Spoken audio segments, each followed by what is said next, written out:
the point here, dental assistant does have a task during this, which is to help me hold on to that needle as it goes through the tissue, and then give me back that needle.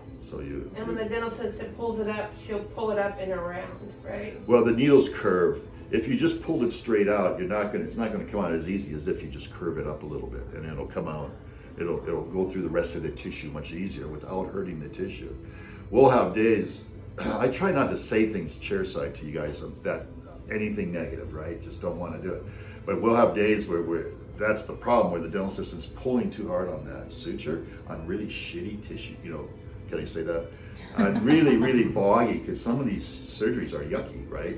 The people have infections and all that. And infected tissue doesn't hold a syringe well.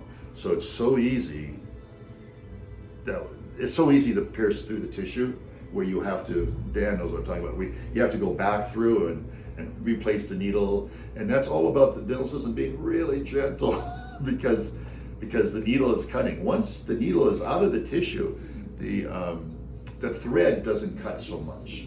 It's the needle that does the cutting. And we are using cutting needles, which means the whole needle is cuts, whole needle sharp.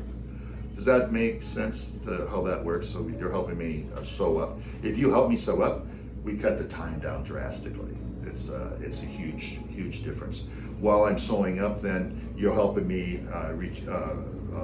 have vision. You're helping me see the site. You're giving me access. You're suctioning. You're keeping the patient comfortable while I'm sitting here tying. And then at the end, I'll have 2 strings. I make 3 ties. Tie, tie, tie, and I do that pretty religiously. And then I hold the 2, and I don't even say a word. That's when you know you got to come in with a really sharp scissors and cut the 2. And we want about 1 millimeter space left on the suture between the knot, above the knot. Surgical scissors. They're super sharp. Which is this one. And this is the hemostat.